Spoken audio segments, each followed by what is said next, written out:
This is David Fortier on Talking Bristol, and today we have for our special guest Bristol's Poet Laureate, Tom LAgASSE. Welcome, Tom.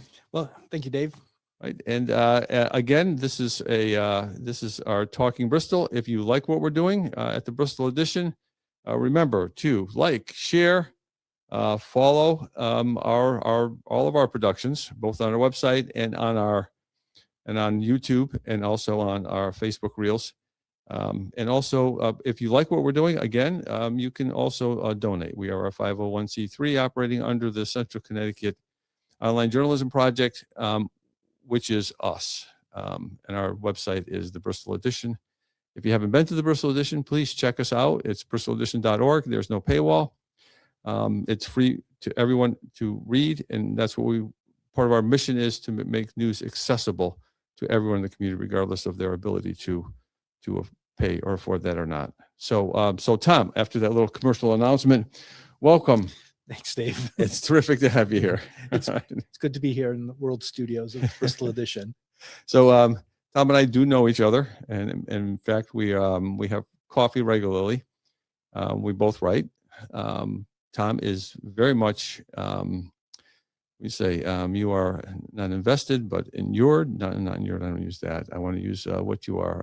What are you? You have a pretty good roots in the poetry community, not just in Connecticut, but throughout New England. Yes, it's been surprising. What you find out is, there's communities, and there's always somebody that you meet who becomes a bridge to another poetry community. And so in my case, it was Karen Warinsky. She lives in Woodstock, Connecticut. We were at some reading together. We were sitting next to each other. She was there by herself. I was there by myself. And we just started talking, and Karen is a force of nature. She's running Poets at Large, and she does work both in her area with open mics, but also with the National Baseball Poetry Festival. And so, she's been kind enough to introduce me to some people. And so, yes, I do have I cover a little bit of territory. Yeah, territory. So, but you are Bristol's first Poet Laureate. I mean, we've had other people who've written poems. Have we had historically someone who was designated as the city's Poet Laureate? There's nothing that I could find that there's somebody before me. And so, in that regard, maybe I'm the first Poet Laureate of the 2000s. Oh, you really are playing with words right there. Yeah. Well, I don't know, because I feel as though there was some point where there was a writing group at Manross many years ago, and I can't remember the woman's name, but I thought there might have been a Poet Laureate, but there's no, like I said, there's no record of it. But we do in Connecticut have a tradition of Poet Laureates. We do. There's actually a Connecticut Poets Laureate Society, and that is run by Peggy Deitch Shea, I believe she's out of Vernon. And so she's the cat herder of the group. But there's, contacts. There's a state poet laureate, Antoinette Brimbell, who is very active and, throughout the state. And Margaret Gibson, who's a renowned poet, has been previous state poet laureate. And then most towns do have them. And it's something that we're trying to push. I think most towns understand arts it's good for say, how to best say this. It's good for expression, for people's practicing, to do something besides doom scrolling. However, it's good for mental health. And, from a sheer business side of it, arts are an economic driver. And so the more artistic a community is, the better chance that something's happening that will bring people from the outside into your town. I think it's just human to be able to appreciate something that is what we would call artistic. Even in Bristol, hitting a baseball can be a form of art. That's right. but well, when you talk about the arts in Bristol, we do have Rockwell Theater now. Mhm. And we, prior to Rockwell Theater, this is another iteration of our community theater that we used to have. So we've had a tradition of people who have been involved with the arts. And Bristol, even back to our old factory roots, there were bands and in all the factories. There were. I'm sure they did skits and plays, and there was just this vitality that was surrounded this creative environment and element. And so you are we are kind of getting there right now and making the connection with business. But you're also involved with not just poetry, but we'll get back to poetry. But you have other endeavors that are going on right now that have to do with kind of like lighting a fire under Bristol when it comes to the arts. Well, yes, and full disclosure, Dave is part of this group. I'm part of the group, yes. As is Marlo Marrero Fernandez, who is one of the co-owners of the Creative Jam on Riverside Avenue. So shout out to Marlo. And also, if you haven't been to Creative Jam, it really is a fun place. Right. And the basic idea has to do with splashing paint, either on you or on objects of yours. And that's as far as I'll go. The rest is up to you to investigate. Yeah. And they cover you with plastic, so you'll walk out unscathed mostly. But, as Dave said, we're friends, and we both had similar backgrounds. We both grew up athletic. We played, sports, high school sports, and over time. So where I spent most of my work career was selling books, and so I would travel all throughout the Northeast trying to sell books. And the more I was dealing with school libraries in particular, and hearing the budget cuts, at least that's what I was being told, of this we had more money in 1970, the actual physical dollar, than we did in, we'll say 1995 or 2000. And I realized that so much money was going into football fields and baseball fields for roughly the same group of kids. For the most part, if you're playing one sport, you're probably playing two. And if you're really gifted, you play three. And so much of the money seemed to be concentrated into a smaller group of students. And as somebody who always wanted to be in the arts, but a bit afraid of being that identified that way when I come from a family of athletes, my father had no idea what to make out of me when I wrote poetry.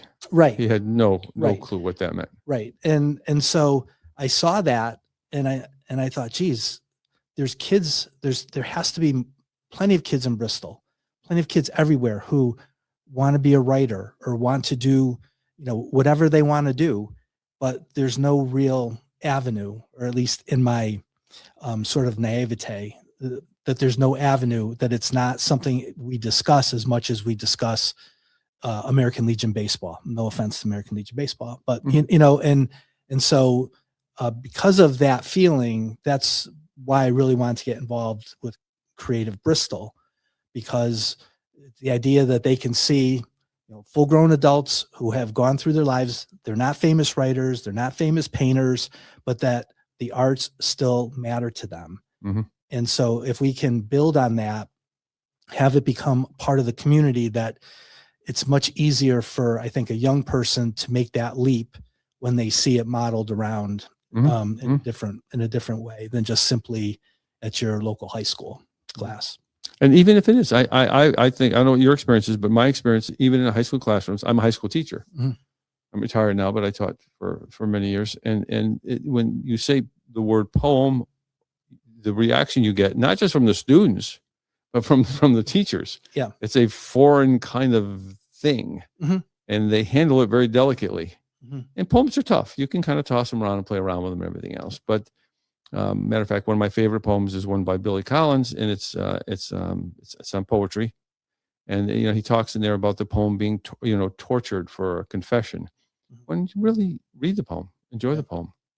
And kind of like instead of making it into some kind of an intellectual examination of whether you're a good person or a bad person, or if you can understand something, but that's just kind of where it is. So there is not in our society, and we have tremendous poets, Mhm. and we have some very strange poems out there. Right. It's like, so I mean, it's kind of different, but so people's kind of understanding of what poetry is fairly limited if they're not exposed to it on a regular basis or have a kind of do it. So where would you think, like, poetry, what? Yes, poetry. Like, was it Marion Morris's? I too dislike it, Mhm. but and she's a poet. Yep. But so where do you stand on poetry? I don't think I need to have a stance. See, that's what happens. People right away, it's like, oh Yeah. my God. It's like, what is it? So I still find myself blushing at the idea of saying the word poet. I usually tend to introduce myself as a writer, simply because it doesn't feel very strong. And I know that, in essence, therefore, it's my own weakness that I cannot identify and say that this is what I do. And it's something that I've done for 30 years at least. Mm-hmm. And with great success. Modest if you get on the success. internet and you look for it, I mean, not only do you write, but you actually have been publishing consistently. Mhm. But you would say 30 years. Yeah. Yeah. Right. Maybe 20, but Maybe 20. for a while. And so, if you're of a certain age, pre-internet, there was a whole different process of getting your anything published. A torturous one. It was torturous. And so it involved a lot of envelopes and stamps and notes. And, it was just a lot of administrative work. And so I decided that, I was working just like you, just like everybody else. You're working 5 days a week. You don't want to sit home and put together a bunch of packets Mm-hmm. only to, maybe get something back in 3 months. So I was just putting it all in the bottom of my desk. And then once the internet sort of switched over and became a place where anybody could start a magazine, I just started sending things out. You just attach it to an email. They get back to you pretty quickly, sometimes too quickly, especially if they say no. That's right. Typically, if it is quickly, it's a no. And so after that, I would say most of my success, if that's the right word for it, Mm-hmm. is really after the age of 50. I just had a moment. I'd gotten fired from a job, and I just realized that I wasn't going to live under those standards anymore. I mean, I still went to work. I was lucky to find an employer who, wasn't too demanding, but, so I still had time, and I just started setting a goal of so many out per month, and, and some came back. It's like, I mean, to use, baseball, if you hit 300, you're considered doing okay. And so, if I could hit that, if I could get at least 10 out and get at least a few, I knew I was doing okay. Yeah, well, remember, 300 batting average in professional baseball makes you a candidate for the Hall of Fame. Yeah. Yeah. In my own mind, I am, Dave. But that's as far as it's going. That's it. But yeah, so poetry is, it's kind of, even talking about it and making it stand out by itself, it kind of leaves you in an awkward kind of position. But when it is embraced, think of other definitions of poetry. It is it's capturing wonder and awe. It's wordplay. It's something that there's a certain life to it, vitality to it that kind of captures a moment where we pause and something happens, which is typically beyond an intellectual appreciation for it. Right. And I think what happens, and unfortunately, it's just the nature of how it's taught, where, especially in high school, you're going through your survey courses of American Lit and English Lit, and you're starting from the beginning and moving to the modern.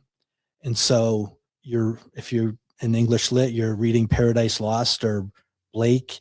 And, these are a little difficult, or Dante, you're reading things that are difficult instead of working to what's going on now. And really that's how it happened for me. I was going to a conference in Concord, New Hampshire, or excuse me, not Concord. It was over in the mountains. And I stopped at some dollar bookstore because even though I had a car full of books, You always need a few more. And they were for $1. So I stop in and I pick up a book called Passwords by William Stafford. And I read this poem, and I thought, for the first time, I understood it. I was moved by it, and I thought I could do this. Well, that's key. Thinking you can do this. Yes. And I thought I could do it. And so I read more about William Stafford. He got up every morning, wrote every single day, wrote a poem every day. Excuse me. And what happened was that I did a deep dive, and the interview said, well, how, you can't possibly write something good every day. And he said, no, you can't. Mm-hmm. But it was the act of trying. And all I have to do is adjust my expectations, and it's fine. And so that was the process that really started me, was just, I'm going to do something every day. Mm-hmm. And if it's good, it's good. Some days it's just not going to be good. Some days you're just going to scratch out a lot of stuff, but it's the whole process. It's no different, again, to use sports analogy. Mm-hmm. It's no different than running a marathon. You don't get up the first day you decide to run one and go the whole way. And really that's what this whole process has been, and I feel as though it has kept me sane. It has kept me grounded. And I can't recommend getting up early and writing a few pages. I can't recommend it enough. Mm-hmm. That's true. And you are a practitioner. Yes. As am I. Yep. Yes. This is what we do. Yep. You've had some interesting adventures when you've written 4 o'clock in the morning. Yeah. And this has just come to our knowledge, and recently, and just happened to make like the U.S. worldwide news or whatever it is it was. Yeah. Yeah. So 2 weeks ago, my wife and I were out at Sessions Woods finishing up a walk. WFSB was there, and the announcer got out of his truck. He was on his way out, and he said, "Would you mind talking to us about bears?" And so we live on the border of Burlington and Bristol. And I said, sure, why not? And so I did. Then 2 days later, I got a call from the Today Show asking me to be part of an interview. It was very scary feeling to know how quickly NBC Universal can get everything of yours to contact you with, but that's beside the point. But what had happened, and I did not tell them this part, but years ago, I was up one morning and I had the door open from our dining area into a patio, and I look up and there's a bear no more than 5 feet away from me. The only thing that's separating us is a screen door and my little cat. And the bear looked at me and I looked at the bear, and I didn't feel threatened. I'm guessing the bear didn't feel threatened. She just turned around and walked away. She did, yes. And so it's not, unfortunately, it's becoming way more common since the article or the interviews. I think I've seen 3 bears in the backyard over the course of 2 weeks. So, well, they're probably curious to see what a poet looks like. Yeah. I just hope they don't think I'm tasty. Right. Did you write a poem about that? I did, about the bear, about that morning, and it ended up being published by Freshwater Literary Review, which is one of the community college journals. Journal review, right? Yeah. And I just want to mention too that we have talked about this, but I never actually made this pointed comment that your review of William Stafford writing every day. Mm-hmm. All right, we now have a poetry challenge on the Bristol edition. Okay. So my thinking behind that was, and this is sheer inspiration. This is bearless inspiration. So is that we do Wordles every day. Mm-hmm. It's wordplay. Yeah. And I'm thinking back to the guys, they're mostly guys, but there were plenty of women we're finding out mm-hmm. who were getting up every day, who were not working the fields, so to speak, but right. maybe were more of the aristocrats. Mm-hmm. And what they did is they wrote plenty of sonnets. So we have examples of today. And right. my thinking is the same way we do Wordles, I'm thinking, which takes some of the mystery out of writing poetry, is they wrote a poem a day, a sonnet or something, some kind of a lyric just to get the thing, just to get the juices flowing. Yep. and it was part of their regular daily activity, and it kept them sharp. Yep. You know, it's wordplay. So they had, they had to kind of play with words and metaphor and analogy, and so and then they could kind of like test each other with that kind of thing. So there is a poetry challenge in the Bristol edition right now. The deadline for the first one, which has a subject, which is dandelions, and that is due on the deadline is May 14th. Yep.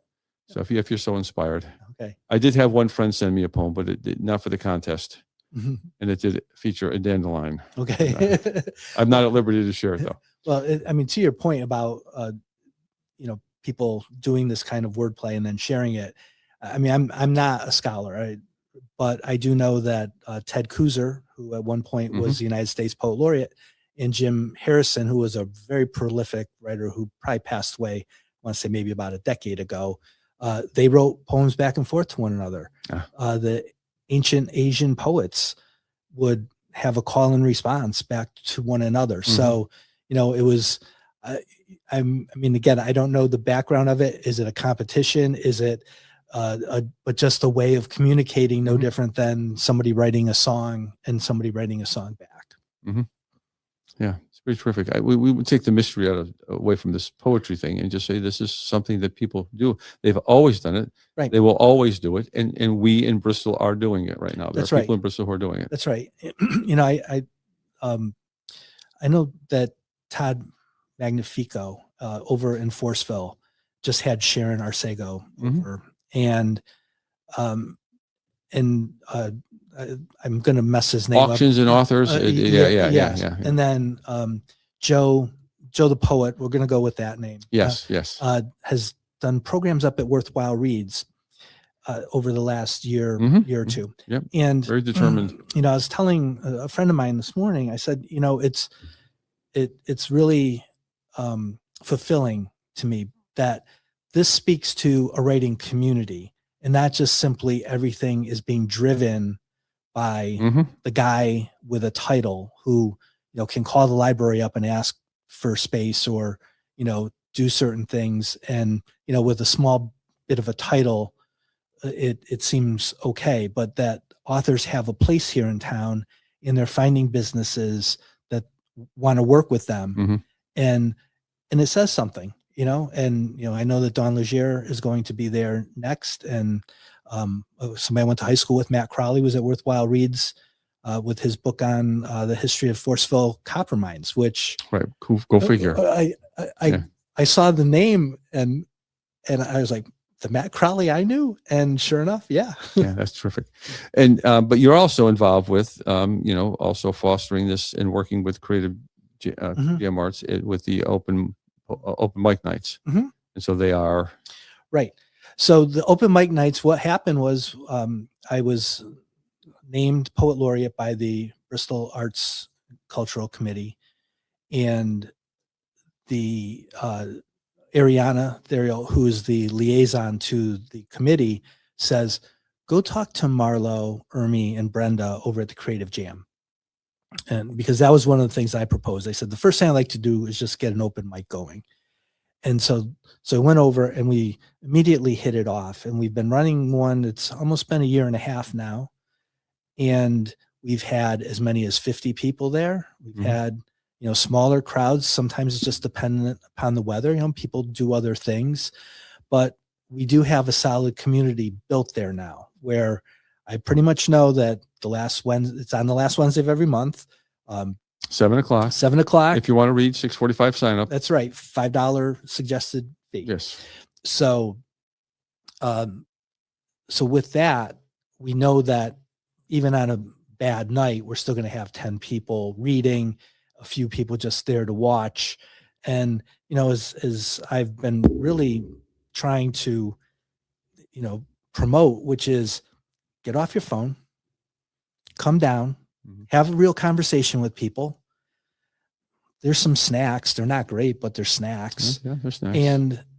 And just get out of the house and see that life is going on, and it'll be an hour of your time. And that's why I really, try to be very careful about that it doesn't extend, for hours and hours, because I don't think that's healthy for anybody.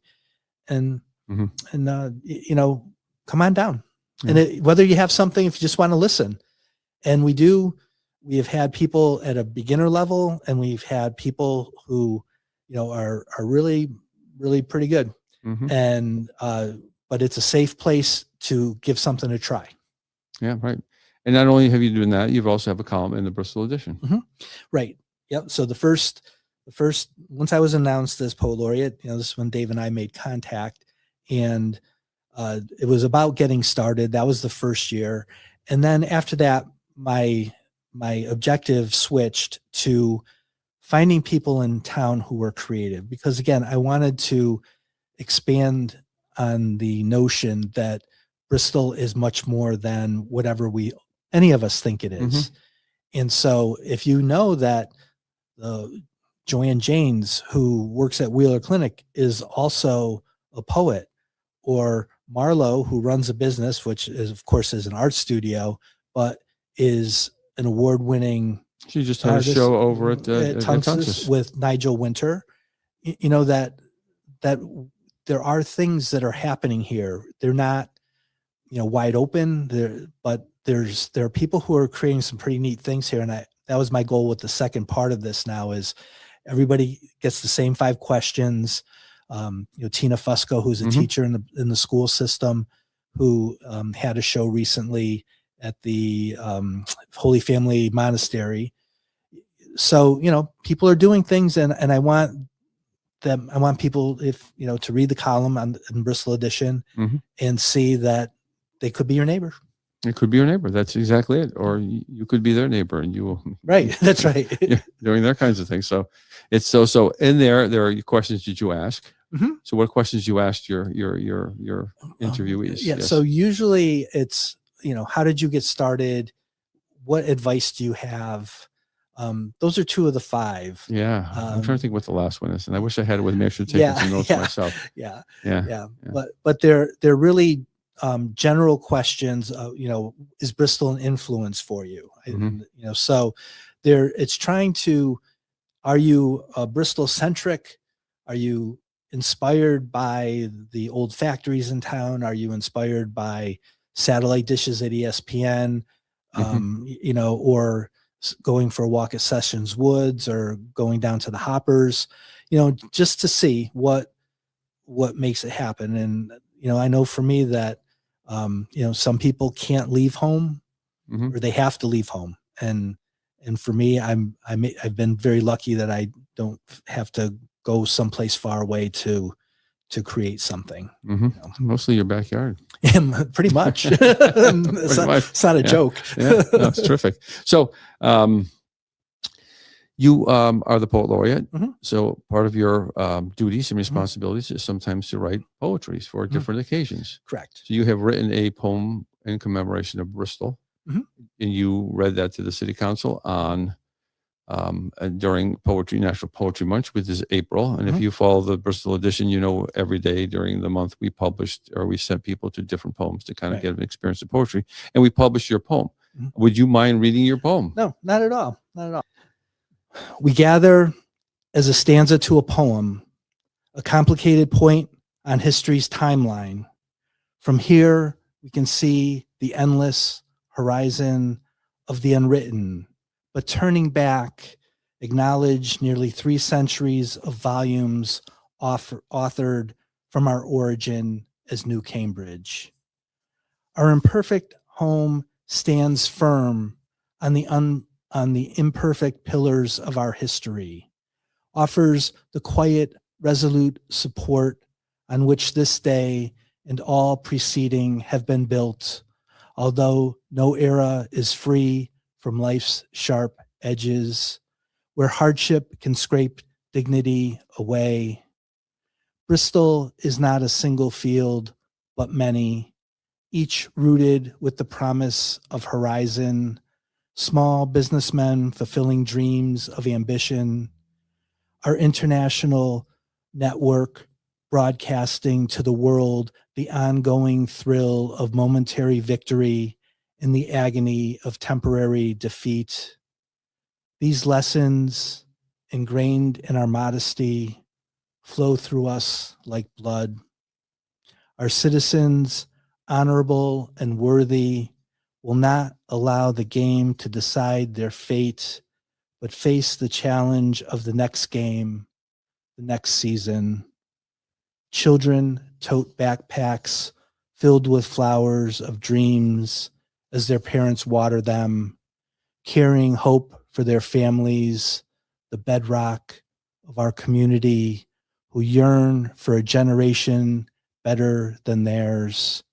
In generosity of spirit and coin, many take their fortunate, determined hands to build a stronger floor for their own and offer relief to those less fortunate with food and drink, an anonymous offering into the Christmas kettle or the volunteer work of angels, where empty backpacks might be replenished. Friends, this poem is entrusted to you, to us, to carry forward. The air, land, and water must be protected to quench our animal bodies and house our spirit. The song of open space must sing with safety to protect the other, neighbors often forgotten in the desire for expansion. The fox, raccoons, the bears, the rabbits, the butterflies and birds whose dens and hovels, nests and hives must be accounted as carefully as our tax rolls. They too contribute verses to our history. Bristol, our home, is not a place to leave, but one of welcome, where all poets and dreamers who wish to write the verses of their lives make Bristol's heartbeat with determined joy. There you go. I like a lot of the images. I like, Thank you. I mean, the hard edges, the lessons, the hard edges. We all have those. Yes, yes. And then, our scrape dignity away. Mm-hmm. Well, I think, as somebody, I've pretty much lived in town my whole life. And part of what I appreciate about being here is that I've, it seems weird to say, but you witness struggle here. You're not, Mm-hmm. your privilege does not hide you from it here. And so for me, that's important. But, you become part of the town and you see all the good work that people are doing to try to make it better. And yeah, it's imperfect. There's still more people suffering than I feel that there should be, Mm-hmm. but it's not for the lack of trying on a local level. Yes, we're in it together. Yeah, that's it. And while this is Bristol and you are here as a Bristol laureate, sometimes this position takes you away to other places. Mm-hmm. For instance, this weekend you were at. So last on Saturday, I was in Worcester, Mass. There's a National Baseball Poetry Festival, and I was there doing one of the open mics. I was running it again through contact. And you have written poems about. I have. I mean, yes, you can't. You're a minor celebrity in that area, or should I say, major celebrity or a celebrity? Yes, it's a very odd feeling to know that somebody out there has read something, and that they also read your bio enough to surprise you. And when you have a poem that's "My Mom, the Shortstop," Mm-hmm. it kind of makes people stop. Well, is that thank you. Subject for poetry? Of course it is. Right. So that was an odd amalgamation because it's something, with anything with baseball, number one, you're always, and this was part of the panel prior to the open mic, was they were talking about sentimentality. So, baseball can already get most people there on its own. And then you throw in your mom. Mm-hmm. And this was a tribute to her. She passed away a few years ago now. But it ended using baseball analytics. And that's how I finished the poem. And that's why she's the shortstop. And the, you know, the two names that I mentioned are basically journeymen, people that only the numbers would say that they had value, but you know, the numbers are what tell you what's right. Mm-hmm. And you also have a couple upcoming, let's say, dates. I do. I will be at the Mark Twain House on, let's see, June 8th. There's a group of probably 9 or 10 poets getting together. It's a fundraiser, and it's on aging, or the different phases of aging. Mm-hmm. And then I will be, Tom Dickow has asked me to write a poem for the 250th in celebration of country. Right. And if somebody wants to find you, they can go to the last Wednesday of the month over to Creative Jam Art, Creative or they Jam. can read you on our pages of the Bristol edition. Bristol edition. I have a Facebook page. I'm not like, you know, super out there, but I'm around. All right, we are, and we appreciate you, and hope that we get to talk again. I guess we have Creative Bristol to talk about, which is a whole new venture that will get people excited about the arts in Bristol. I hope so, and we'll bring Right. Marlo along. We'll bring Marlo along. Yeah, Marlo's right. the third of the Three Musketeers. Thank you for Yes. having me, Dave. You're welcome, Tom. So this is David Fortier with the Bristol edition. This is Talking Bristol. Our guest today is Tom LAgASSE. I just want to remind you that if you like what we're doing, you can always like, share, or follow us. Sign up for our newsletter.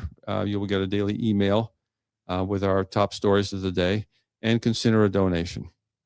Donations are not necessary, but we always appreciate them.